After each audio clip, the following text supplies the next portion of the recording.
Today, I'm here to talk to you, and thank you very much for having me here to talk about my use of virtual reality to improve the patient's experience during wide-awake local anesthetic surgery of the hand.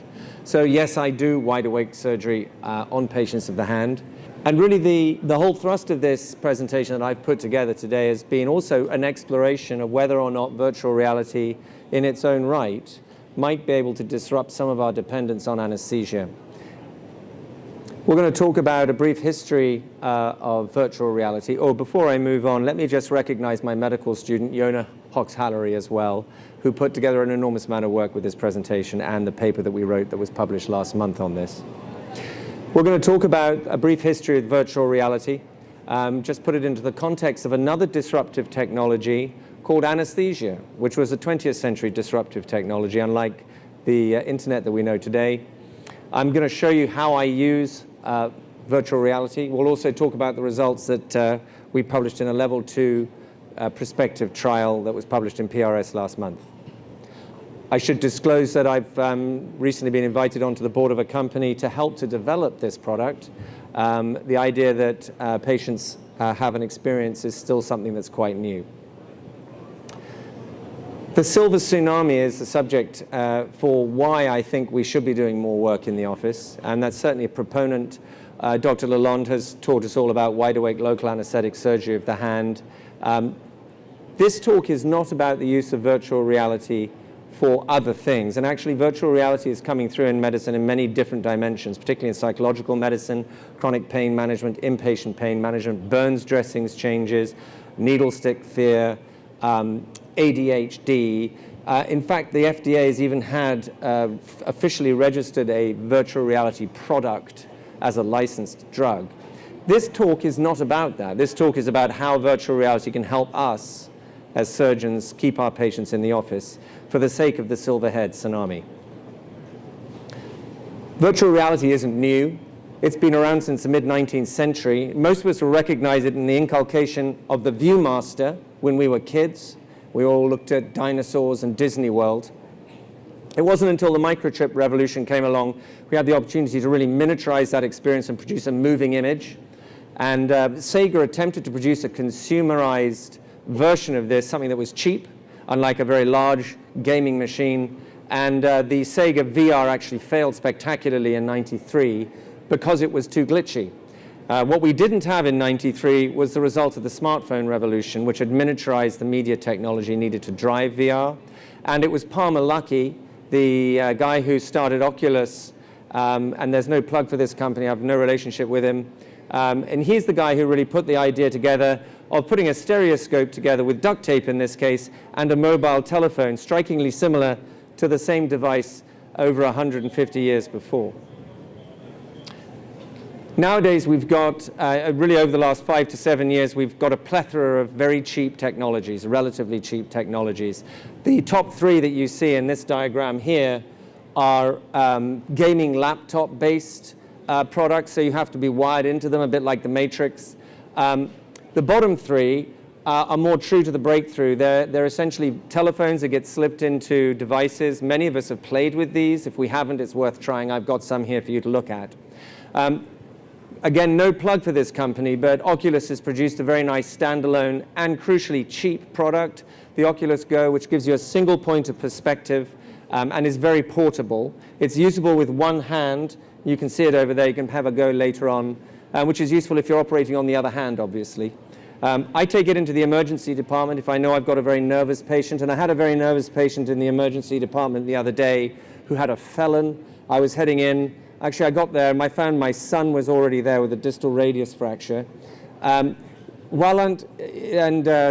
reality are not Showtime ready for reducing this distal radius fracture, so orthopedics took him off my hand and gave him ketamine in any event. But I was using this for the inpatient pain management pathway aspect of it and his anxiolysis. It was pretty disturbing for him. This year, Oculus and a number of other players, Nintendo included, and PlayStation have really upgraded their products. The leading product at the moment is the PlayStation system because of its presence in so many homes. 21st century technology is disruptive. We've all used an Uber to get here. We've used Google Maps instead of buying an atlas. I booked my accommodation through Airbnb. virtual reality has the potential to do some of the same things for our rather conservative lives in medicine as well.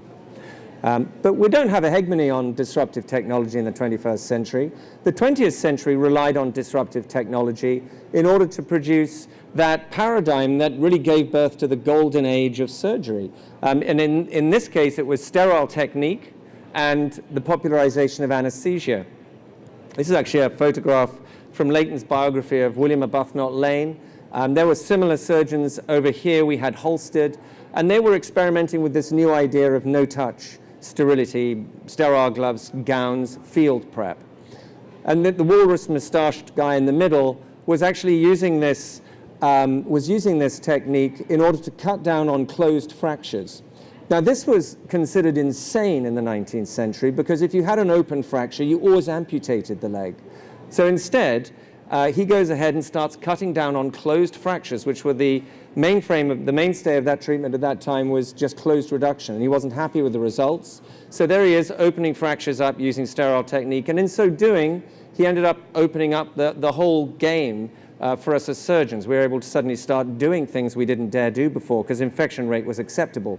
Those 19th century surgeons were really prognosticians and diagnosticians with a bit of cut and thrust. And suddenly we were able to go in and create genuine cures. Anesthesia was the same idea. There'd been ether around since 1840, but suddenly Hulick discovers and produces a way of metering the dose of ether, and lo and behold, we're able to popularize the technique. Instead of it just being a toy for medical student parties, it was now suddenly an instrument to put patients to sleep. And between these two paradigms, these two disruptive technologies, we developed everything that we know today. And I want to just leave that in your minds. It is everything that we know today, and it's very close to what we do. And with those two technologies comes increased risk and increased cost. And in the world that we live in now with a decreased threshold to surgery, maybe we should begin to question how much we rely on one or both of those technologies and what options do we have. Let's just take a little look at anesthesia. This published paper from 2005 just runs through the list of reasons why anesthesia is dangerous. Patients are subject to the administration of drugs that have side effects. Unconsciousness carries with it the risks of airway obstruction, soiling of the lungs, the inability to detect your own peripheral nerve compressions. Pharmacological muscle paralysis requires machinery to keep you alive. In this paper that comes out in 2018, what we see is that the rate of surgical procedures in older people is set to grow. And you can look at the British National Health Service, you get some nice figures coming out from between 2006 and 2007. You have 1.5 million people over 75 had surgery, underwent an anesthetic. And the same time, the same period between 2014 and 15, you have 2.5 million people, of which 30% are now over 85 years old. What is it with anesthesia? We don't really know what anesthesia is all about still. The deep hypnotic state can be related to some serious outcomes, death for one of them, postoperative complications as a broad outcome in this second paper, cognitive decline, particularly in the elderly, and myocardial infarction in this third paper. So surely, I put it to you, and the Wallant training that I've had would reflect, surely it is safer to be awake. It's always safer to be awake, if at all possible. And yet, we inherit, a little bit like, again, that movie, The Matrix, we inherit the legacy where we're still living in the 20th century. We're still dependent on these old Edwardian disruptive technologies. And maybe this is a moment for disruption. But disruption is a risky business, a very difficult thing to achieve. Very luckily for us, we do have Don Lalonde to do that disrupting for us. Thank you very much, Dr. Lalonde. And in his way, he's fastidiously looked at the evidence behind our use of anesthesia and our use of sterile technique. And his particular work that I want to refer to is our use of epinephrine. A little bit like closed fractures back at the end of the 19th century, we were told we couldn't use epinephrine, and that was at the end of the 20th century. And I was brought up that way. In fact, my medical students still hear it from various training sources today. And through his work disbanding this, we've been able to avoid using tourniquets. And by avoiding using a tourniquet, suddenly we're liberated from the need for sedation, general anesthesia, axillary blockade with its various complications. But does that mean that we're fleeing the hospital medical industrial complex in great numbers? Are we abandoning the healthcare system as we know it and running back through the fields, back to our practices, back into our offices? Not necessarily. I work in Michigan. I don't work in London. I don't work in Calgary. My population of patients really would like to be put out. Just put me out, doc. I don't want to know anything about it. And that is something that I've heard year in and year out from at least a third to 50% of the patients, and I was offering them local anesthetic surgery. And I was at that time, I've got a couple of young kids, we were playing around with the Samsung Galaxy VR in the evening, and it sort of occurred to me, why don't we try offering them that? So I did. And what we discovered was that there are apps, and again, I have no relationship, but it's an easy app, so I'll tell you about it. There are apps on these experiences, and virtually every VR system, these two included, have access to this thing called the Within app. It's free, which is always good. They're cheap, which is good. And the patient can easily choose their experience and watch that instead of dealing with having surgery with me. And in this case, we're going to choose my favorite song here, which is U2, Song for Someone. And here we have a very, very frail elderly lady having a carpal tunnel release, so frail I dare hardly get her out of her chair. So what we have, and it's perhaps an issue for media content for this generation, but she's currently on stage with Bono, and she's in a full 360 environment. I can get a little window into that environment so I can see what she's seeing, particularly if she ends up pressing the wrong button, which is an issue we'll talk about. Here's a video which should hopefully start for you. What you might like is go to the right. Again, we're looking through the patient's eyes here. Keep going. And they're just going to pick a video. Keep going. There's it. Keep going. Oh, there we go. U2 is good. There's a stunning coincidence. To the left. No, so you see in the middle, those guys in the black. I like a music experience for the patient. It's very distracting. This is a 13-year-old boy having a finger pinning under a Walland procedure in my office about 3 weeks ago. You like U2? You ever listen to them? I'm sorry for the camera work. Well, you're about to be on stage. Now, what I'm going to do while you're watching, and you can tell me if you want me to stop, because I'm going to just put some local anesthetic on the stage. He's already tuned me out. And make a little pick in your finger. All right. So this is a technique that I've learned again through attending Walland courses. 2, 3. Well done. He hasn't noticed it. Like a lot of kids, they're very easily distracted.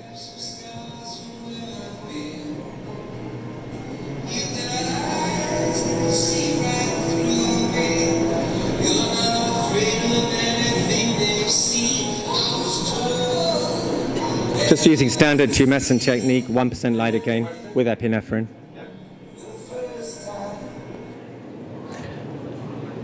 So it obviously was reasonable to do a trial on this. The effect I found with my patients was, firstly, they were more likely to have the surgery under local anesthetic, and secondly, I was beginning to be able to do things to patients who would otherwise not have agreed to it.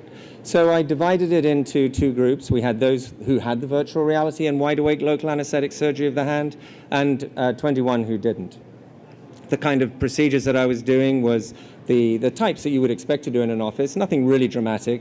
Carpal tunnel, trigger fingers, a few K-wirings, a few open reductions, tenolysis, which is very useful to do when they're wide awake. The same sort of procedures in the VR group, perhaps a few more K-wires and a few fewer carpal tunnels. I was interested in looking at two phases. I wanted to know what was their response to the injection. Just as you've seen with that kid, I was seeing some really positive results from that. So I wanted to measure it. And I also wanted to know about the I don't want to know anything about it doc group. In their experience of sitting in the room and having to tolerate me mucking around with their hand for half an hour or 20 minutes. They all watched the same sequence when you gave them the local anesthetic. And this is again, no plug, but this guy's called Chris Milk. He does some tremendous virtual reality videos. You can pick this, again, off the Within app, also available on YouTube. This depicts a train coming across a lake towards you. Some of you may have seen this. And just as it's about to hit the viewer, it explodes into a shower of birds. And the music changes. Music's an important component to this, I believe. And as the music changes, an enormously uplifting experience, then I inject the patient. So the idea was that was a cathartic moment. During the kind of dull period of having surgery on your hand, we put together a group of just generic 360 YouTube videos that we cobbled together, things like a whitewater rafting experience down the Grand or down the Colorado River. We measured their blood pressure, their pulse. We looked at a Likert scale on anxiety, pain, and fun. I added the fun because I thought that might have been our only finding, and I was delighted to see that it wasn't. And what you see on this graph here is that there are 3 sets of columns here. The injection phase is on the far left, how they felt after the overall experience is on the right, and how did they endure the experience in the middle. And what you see between the yellow and the blue graphs here is a significant reduction in anxiety in all of those phases.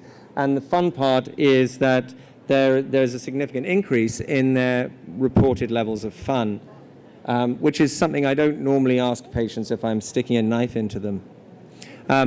The other thing is, and this was when we looked at the sub-analysis of our patients who reported pre-existing anxiety, the very highly strung patient who was being treated by their primary care for an anxiety state, we had some of those in our group and we looked at their numbers, and what we found was that their reported pain, which is that high blue bar on the injection phase on the far left, that was much higher than your average patient. But when you put a virtual reality on the same group of patients, it normalized their pain. And I believe that's really helping us to explore what virtual reality is offering, which is a dissociation of your experience from the emotional content. Cyber sickness, though, still haunts. And if any of us use virtual reality in our leisure time, we'll know that it feels a little bit like you've driven 20 hours after you take those things off. So there still is an element of cyber sickness. But in the patient's own comments, again, validated and also created questions. Most of them say they enjoyed it, but some of them would rather have spoken to the doctor. I think there's a huge amount to be said for speaking to the doctor during their wide-awake surgery. You can still do so when they're wearing the helmet. The video quality was criticized by one patient. She was water phobic. She didn't really like going down the Colorado River on an inflatable. Some of them would like to see the procedure. In fact, so much so I'd like to put a head-mounted camera on. It's almost like an open kitchen. They really want to sort of watch every detail of what you're doing, and it's a curious media thing. Others pointed out that they'd like to have oriented for longer, and they do need to orient. I generally let them orient for about 10 minutes before we start the case.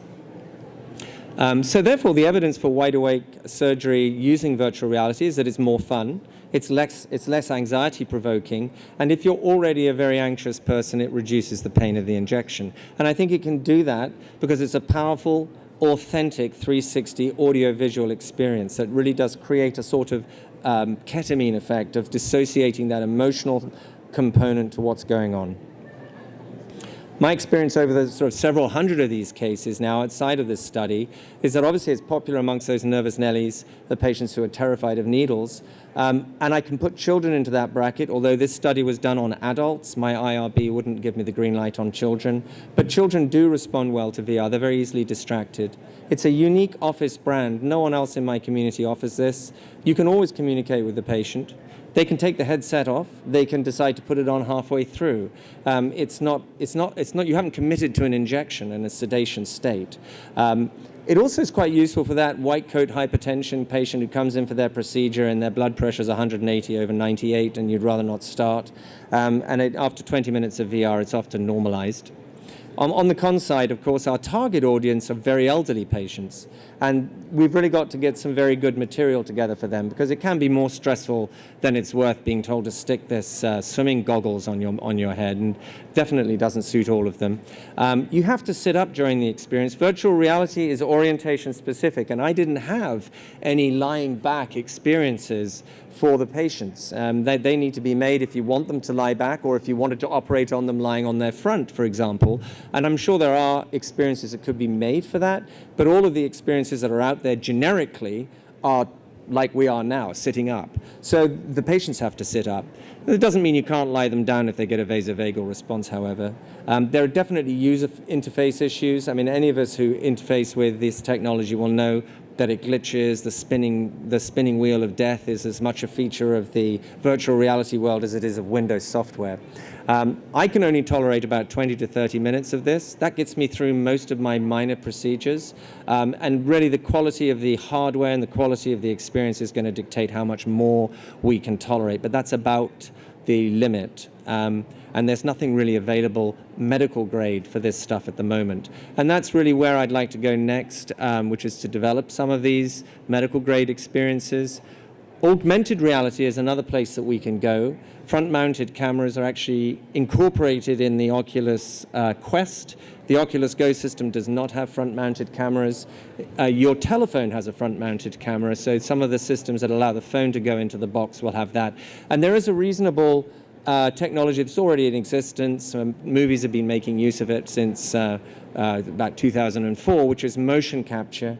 And this is just some work that I've been doing separately to do with hand outcome analysis. But the technology is there for us to be able to incorporate hand motion. And that could also therefore be used to integrate with postoperative hand therapy as well, to show what the range of motion was, what did you achieve, what are you achieving today. And if we can achieve all of this, then I really believe that virtual reality has the potential to help to disrupt our dependence on these hospital industrial complexes, the anesthesia that we've grown up with. Remember, we grew from the cradle with anesthesia. And if we can disrupt that, it will be good for our elderly patients and it will be good for our pocketbook. Thank you very much.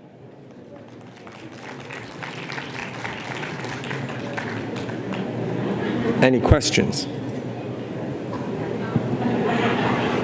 Jamie, that was very good. Thanks very much. Thanks. My name is Don Lalonde. I love what you're doing because you're creating sensory noise. And that's what people like. People like sensory noise. And the fact that you're decreasing their anxiety and increasing their fun. This is the first time I've heard of people having more fun during surgery. I think that's awesome.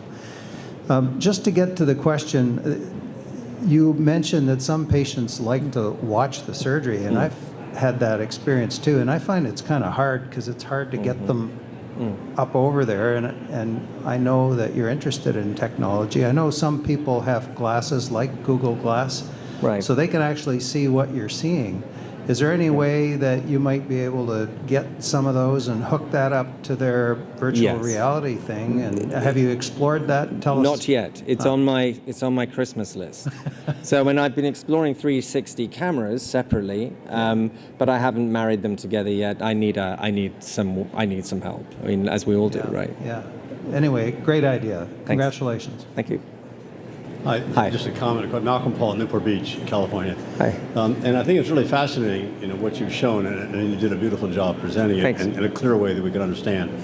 Actually, Don and I are on the same panel tomorrow, talking about wide awake facelifting done with Don's techniques and some others. So my question is, it seems to me, and maybe Don would comment as well, that if you could put this device on while you were doing the injections, and before you even started the surgery, it would really change that whole experience. Have you done any facial work with it? Have you done any other parts of the body other than hand? I'm just thinking. So I have done an unpublished trial on the use of this in a wound center, but that's a much less anxiety-provoking environment. And I'll share with you the results showed that it was more fun. Because I'm thinking, and Don maybe commented that if you could, and I know you don't use sedation, you use just straight local, and we're going to talk about it tomorrow. But it seems to me that if you could fit this device on a patient before, we've done 200,000 facelifts nationwide with local anesthesia alone, with sedation as well. But I want to hear what you say tomorrow. But it seems to me that if you could put this device on, you could avoid the sedation altogether, and the experience would you agree with that? You agree? Yeah. Okay. So I think that's probably where this needs to go, at least on the facial platform, and maybe other areas as well. But thank you. You look at the size of the headset, though. At this stage, we're still stuck with the swimming mask technology, and that will cover everything below your malar. So.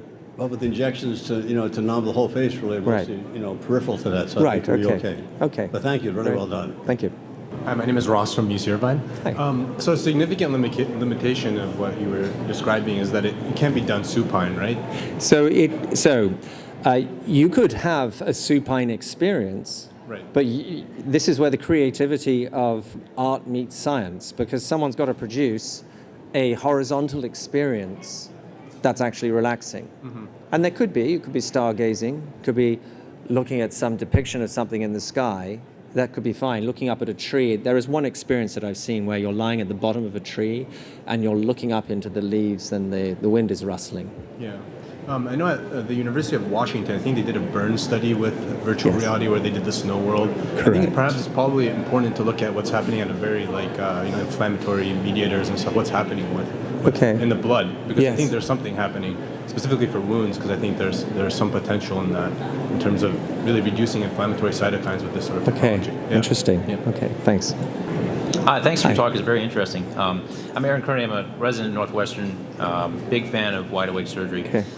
Just in terms of the sound, so do you find that most patients want to kind of wear the earpieces and be totally immersed, or do they want to have the volume down so they can hear you talking? Yeah, volume's one of those areas that's very sensitive for patients. Everyone's got a different volume sense.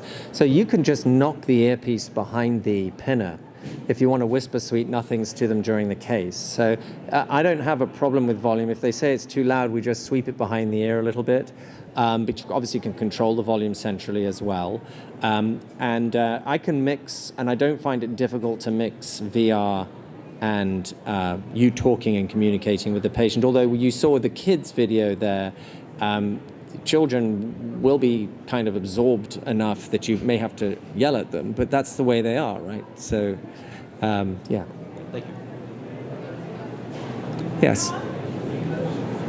How often do I see motion sickness? Yes, we reported that. So what we saw was we saw at least 3 cases of dizziness and 3 cases of dizziness, 2 cases of nausea, no vomiting. And I absolutely agree. And I don't, playing with this technology as I do with my kids, which is my beta testing, it's 100% like, you do feel like you've been driving a long time when you take that stuff off. 100%. So they are looking into technology and they're looking into trying to change that, but it is what it is. Thank you, Dr. Clarkson.